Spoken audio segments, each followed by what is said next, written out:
wasn't shown on TV. It wasn't even in the press briefings. But last Friday, Charles Leclerc did something that could reshape the power dynamic of 2026, and Hamilton was watching behind closed gates in Fiorano. With rain sprayed by machines and telemetry lines guarded like state secrets, Pirelli concluded its final wet tire test for the future era, the stage, Ferrari's own lair. The driver, not a rookie, not a reserve, it was Leclerc, and he wasn't there to play nice. While official voices praised the data collection and technical milestones, the stopwatch told another story. The Leclerc's 59.210 lap, even on slicks, wasn't just fast. It was a message, a warning shot across the bow of every 2026 contender, especially one wearing red and black. Because here's the twist, this wasn't just about tires. It was about Ferrari trusting Leclerc with the future DNA of F1's next-gen machine. And in the shadows, whispers grew. Why wasn't Hamilton invited? Something happened in Fiorano, and it's time we decode it. Thursday was data, Friday was drama. Guanu. Joe opened the test with a marathon. 159 laps and the telemetry and tire wear calculations down to the gram. Efficient, predictable, safe. But Friday flipped the script when the Leclerc stepped into the SF25 modified to fit Pirelli's secret 2026 specs. Something shifted. This wasn't a development session, it was a battlefield rehearsal. 110 laps, yes. But everyone laced with intent. His best intermediate lap, 106.18. The fastest, the driest moment, a 59. 210 on slicks, raw, unfiltered, but why did that matter? Because the Leclerc wasn't just testing rubber. He was mapping dominance.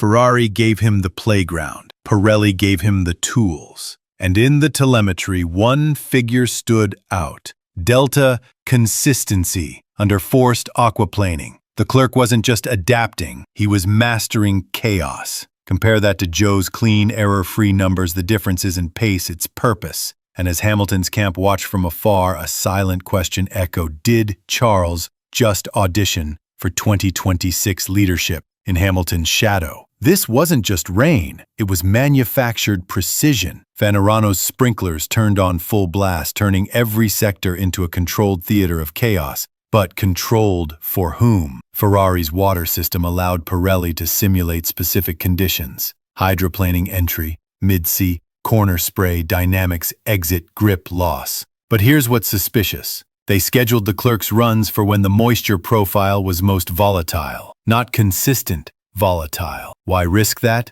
Because Ferrari wasn't testing tires. They were testing a message, and the message was clear. The Leclerc can handle the storm, literally, in that window when others would demand stable runs or refuse high-risk outings. The Leclerc pushed, adjusted, attacked. His delta in Sector 2, under peak wetness, dropped yield 0.4s over 3 laps. That's not adaptation, that's absorption. Pirelli called the data interesting. But insiders at Fiorano heard something else. The Leclerc's feedback stunned the engineers. Calm, clinical, and delivered, as if he'd written the tire specs himself. Now the whispers inside Ferrari are louder. Did they just crown their future king in silence? On the surface, it's a tire test, but look closer. It's a war for leadership, and the Leclerc just drew first blood. Every compound Pirelli brought, soft, wet, hybrid, inter-restructured intermediate casing, was meant to simulate the chaos of 2002%. But the real chaos is in Maranello's meeting rooms.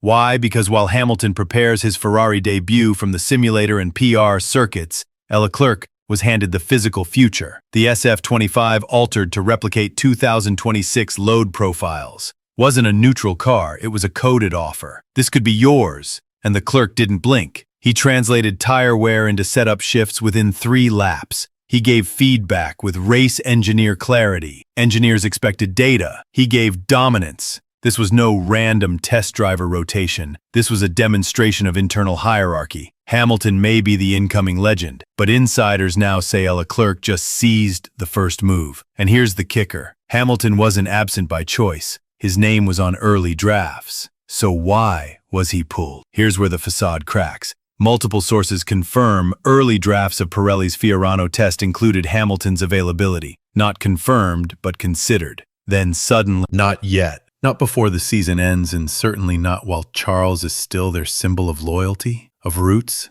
of a future built the hard way. If Hamilton had driven, comparisons would have been immediate. Media frenzy, setup leaks, tire feedback war. Ferrari wasn't ready for that spotlight or that internal battle. So they protected Leclerc. And what's more revealing, Pirelli didn't push back. This wasn't just absence. It was engineered silence, a calculated move to shield Leclerc's primacy and to delay the inevitable collision of legacies. But silence doesn't last long in Formula One, and Leclerc's lap times just screamed one question across Maranello. Are you really ready to bring Hamilton into this storm? Pirelli released the numbers, sort of. They praised the valuable findings and promised better wet tire windows for 2026. Sounds technical, safe, sanitized, but dig deeper. And what's missing says more than what's said. No lap-by-lap delta. Releases no temperature maps, no corner-specific degradation data. Why? Because the raw data revealed a hierarchy, and it wasn't flattering to future legends. Leclerc's performance on the intermediate prototypes showed grip discovery 3 laps earlier than Joe, that psychological grip, the moment the driver trusts the unknown. Leclerc didn't wait for balance, he created it. Sector 3 exit speeds under wet, torque loss, consistently higher brake modulation on standing water, minimal ABS interference. That's not just technique, that's a bond with the car. And when Pirelli says the test car can't fully simulate 2026 loads, true, but Leclerc still exposed, which compounds collapse under pressure. Hamilton didn't get that chance, or maybe he wasn't meant to. The data hides names, but it can't hide intent. Ferrari smiled in the press release. But behind the closed doors of Maranello, something just shifted. This wasn't a test. It was a litmus for internal power, and Leclerc passed. In red, his command in Fiorano wasn't about one lap. It was about how he interpreted the unknown, how he spoke the language of a car not yet born, and Ferrari heard him loudly. Word is, his feedback sessions stretched over 2 hours.